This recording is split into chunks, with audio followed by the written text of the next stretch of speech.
দিলাম। নমস্কার, কুণাল ঘোষ। সংবাদ প্রতিদিনের কনসাল্টিং এডিটর হিসেবে সংবাদ প্রতিদিনে আমার চেম্বার থেকে এটি আমার শেষ ভিডিও। ভোটে আমি তৃণমূল কংগ্রেসের বিধায়ক হিসেবে নির্বাচিত হয়েছি এবং সরকার বদলও হয়েছে। ফলাফলের দিন রাতে আমি প্রধান সম্পাদক শ্রী সৃঞ্জয় বোসকে আমার একটি সিদ্ধান্তের কথা জানাই।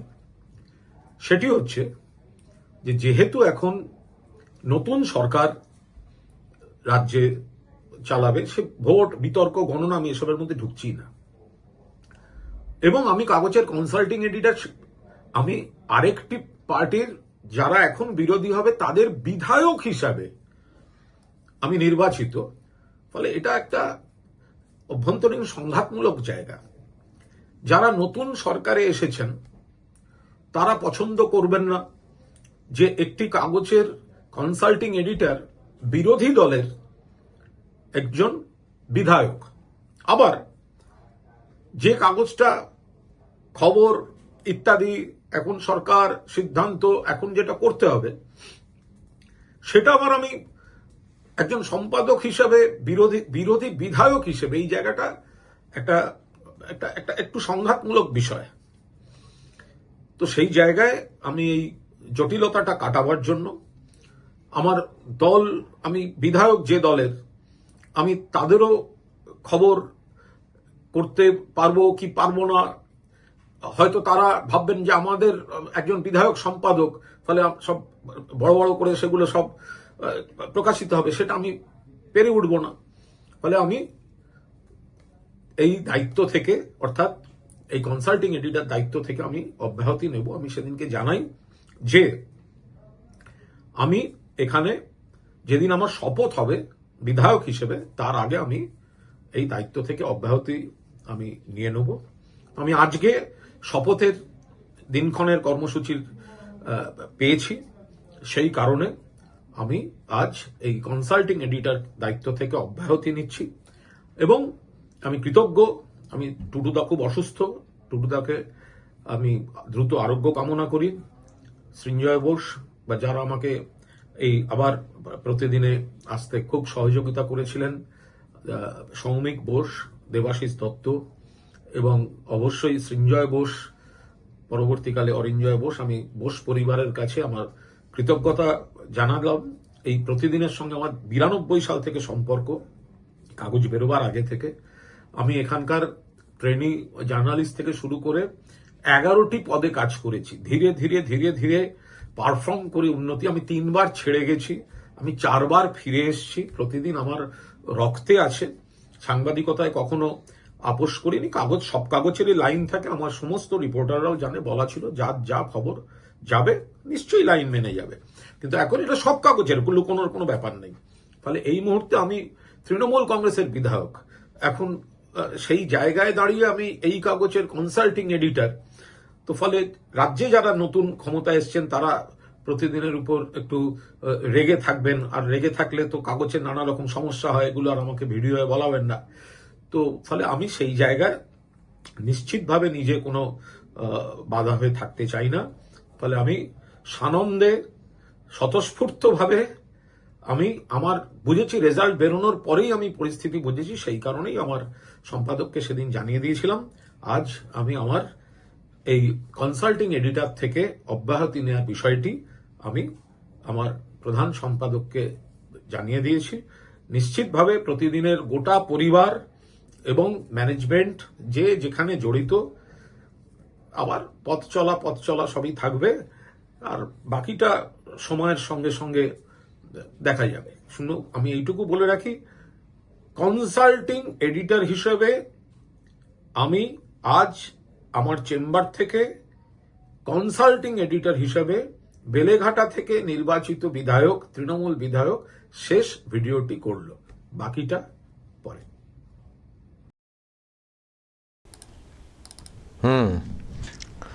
তো দর্শক কি বুঝলেন? প্রথমত যেটা বুঝছি সেটা হচ্ছে যে সংবাদ প্রতিদিন পাল্টি খেতে চলেছে। এটা বুঝছি। দ্বিতীয়ত, কুণাল ঘোষ বলছেন আমি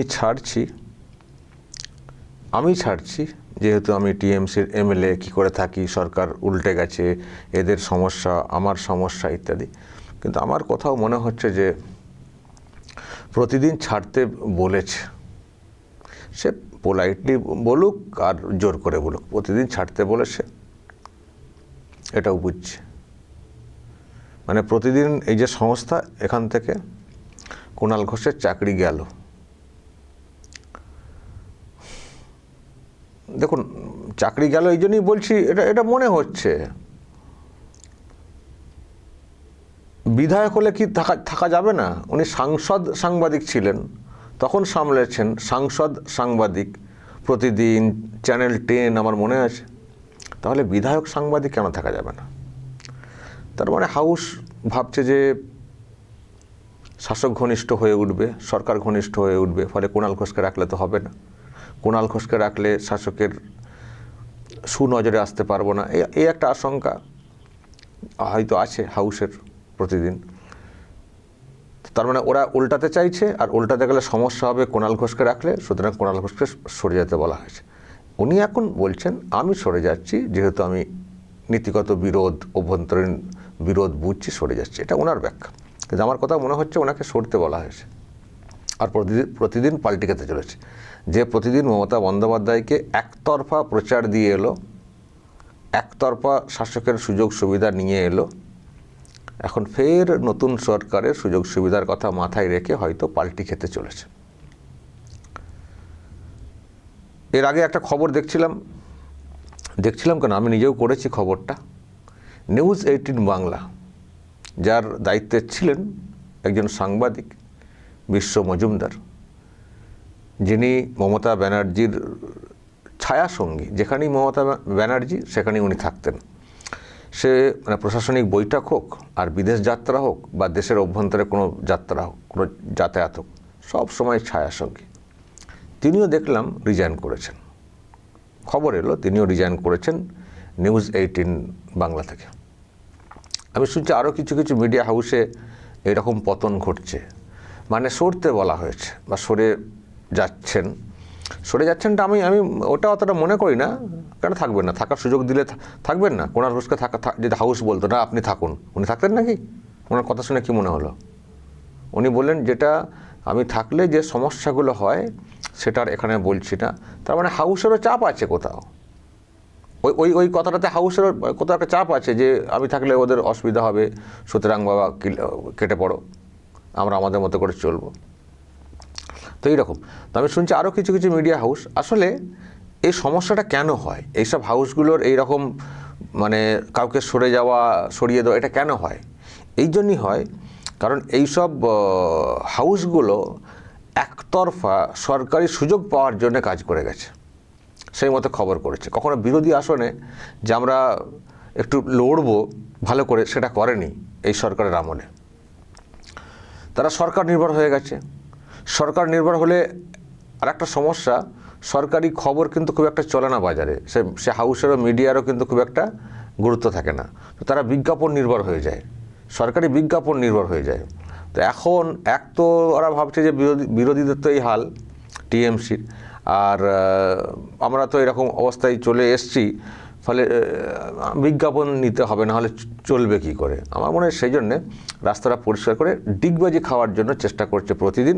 আমরা আর কয়েকদিনের মধ্যেই বুঝতে পারবো, যখনই দেখবো শাসকের গুণগান করে খবর হচ্ছে, টিএমসির খবর সেই অর্থে আসছে না, তখনই বুঝে যাবো যে ফের এদিকে ঢুকে পড়ছে, ওদিকে মধু খেয়ে আবার এদিকে।